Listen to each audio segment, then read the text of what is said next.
everybody, Shane here, Shoebox Legends. Thanks for tuning in for one final post-playing era rummage here in 2024 through the Kraft American Cheese box. One of my two collecting focuses this past year was really setting my sights on improving my post-playing era portion of my collection. So these are going to be more modern cards of greats of the game that were released, long after they hung up their cleats or skates or whatever it was for the final time. I've had a blast focusing on them this year, and with just a couple days left here in 2024, thought we would do one more rummage to try to get this box a little bit closer to empty as I set my sights on some new goals heading into 2025. But before we do that, today's episode is sponsored by my good buddy Dylan from Double D Vintage Baseball Cards. And the reason I say that, I am very long overdue in showing the final two cards that he sent in our blind trade package that we did months back. So I want to get them up on the channel here to end the year. Dylan sent me this great Hideki Matsui Stadium Club Chrome Gold Refractor, numbered to 50.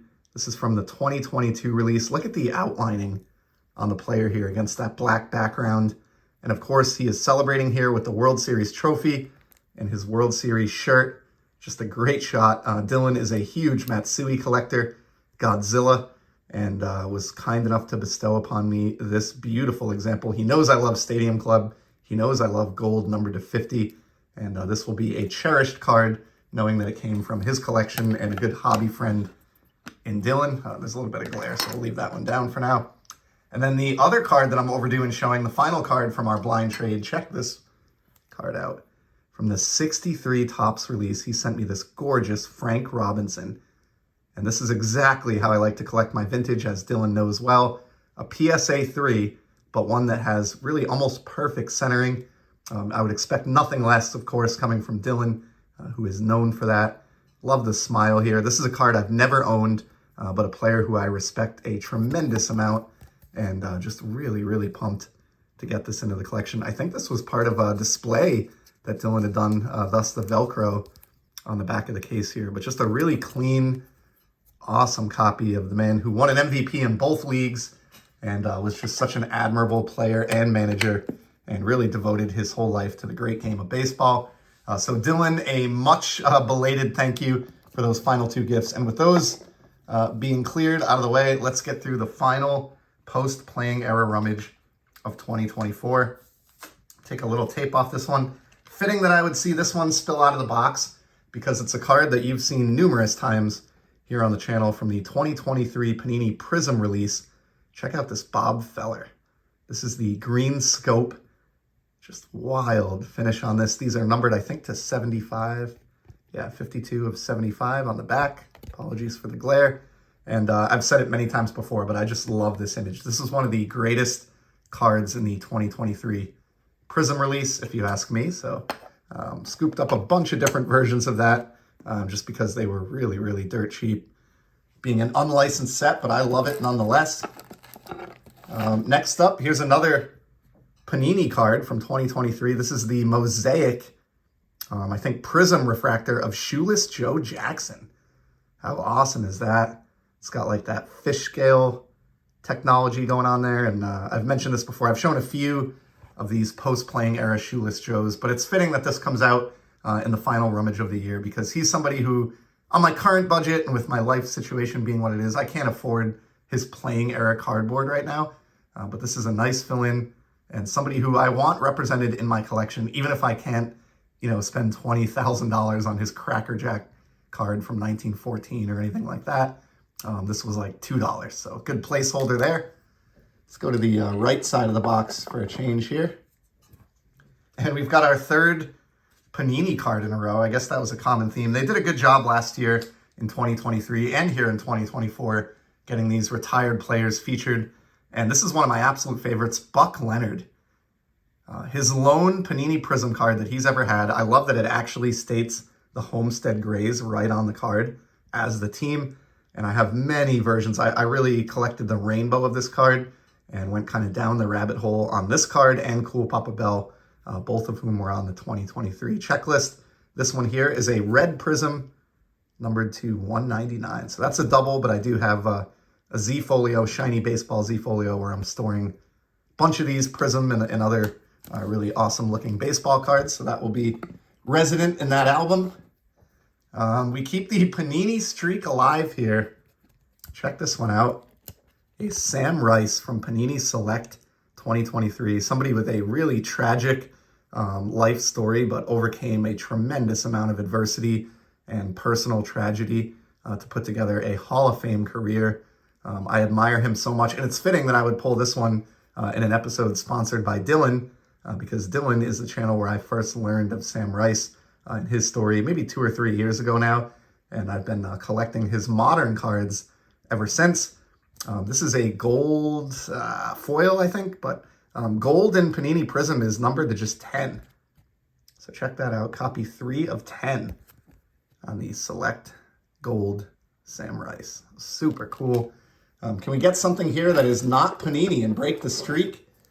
Yes, we can. So I've got a couple of Top Stadium Club cards next, and I love the image on this card so much that I actually bought a pair of them, and maybe I'll send one away in trade or something. We'll see. These are from the 2008 Stadium Club release. Check out the image on this Roberto Clemente card. Love that. You see the number 21 on the bat, and just a killer shot of a player who could really, really wield that bat and is one of the greatest ever to play. And of course, one of the greatest human beings ever to play professional sports. I admire the hell out of this guy. I don't know how you couldn't, but really, really cool Clemente card there. And that's one that I don't see all that often, but great image. That was, those were like 50 cents, but you can't go wrong. And just like that, we're back to Panini Prism. This one is a banger, though. Check out this Al Lopez, Hall of Famer, on the Prism, the true gold, just the gold numbered to 10. Got copy 10 of 10 here, the Omega.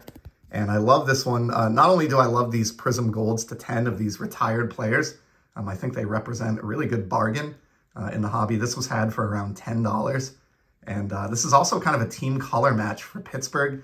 And look at the etching through that catcher's gear. I mean, man, Panini, when they do the etching right, they make a shiny card that is, probably my favorite, or better looking than most of what Topps puts out these days, if I do say so myself. And love this. I do have 1 or 2 vintage Al Lopez cards, but getting this modern gold numbered to 10 of the Hall of Famer with that great shot of the catcher's gear at a cheap price point, it was just too good to pass up. So love, love, love that card. I didn't go too deep with Prism. I tried to just focus on a few cards where the image really spoke to me. And yeah, this is insane, this next one. And a true sign that I go a little bit overboard sometimes with my cards. We have the second Gold Shimmer Sam Rice, numbered to 10, in just today's Rummage. So I had 2 copies of this one in the post-playing era cheese box, and neither one really surfaced until today, and pretty crazy that they both showed up at once in this video. A Panini heavy Rummage today. All right, here's a cool one. We're going to take a break from Panini for a second. This is a buyback, an Allen and Ginter framed mini buyback. I've been collecting these for maybe the last 2 years now, just trying to find stars and Hall of Famers. This guy is not enshrined, but he's incredibly popular in the hobby. Check out this Bo Jackson. Love that Royals uniform. This was initially a 2014 Allen and Ginter mini, but it was bought back by Topps, stamped with the 10th anniversary stamp, and put in this little frame and issued the following year in the 10th Allen and Ginter set in 2015. Even though Bo is not a Hall of Famer, he was larger than life when I was a kid, and is somebody with a really tremendous hobby following. And I was really surprised to be able to pick that up for about $5 on a buy it now. So super cool Bo Jackson card there. Let's do this. We got like a magnetic in here, and it's a very thick card, and our first hockey card of today's video. And even if you're not a collector of hockey cards, I think you'll appreciate this one. The case is a little bit scuffed up. I may have to take it out here, but check out this Pavel Bure.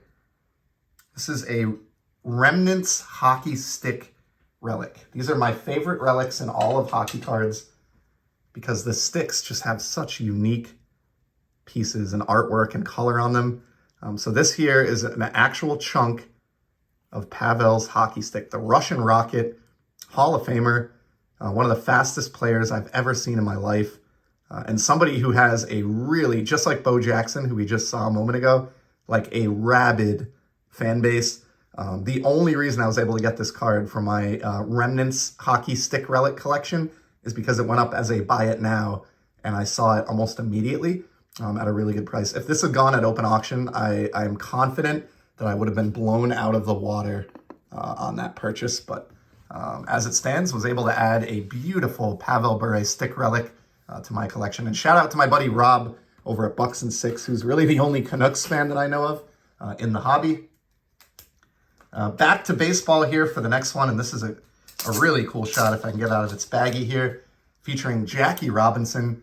His 2023 Stadium Club image is just so cool. Looks like he's maybe been given this automobile as a prize. I don't know the backstory behind this. I really should look it up, but I love the photo.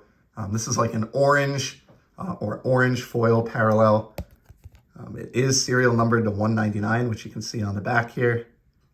Copy 160 of 199, but yeah, Jackie Robinson obviously was a big focus for me this past year because the other focus I had, aside from post-playing era cards, was former Negro League players, and obviously Jackie is the most well-known of that batch.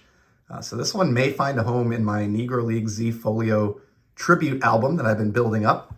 Super cool Jackie there. Let's keep going for another minute or two here anyway. And we've got another Stadium Club, so back-to-back Stadium Club cards here.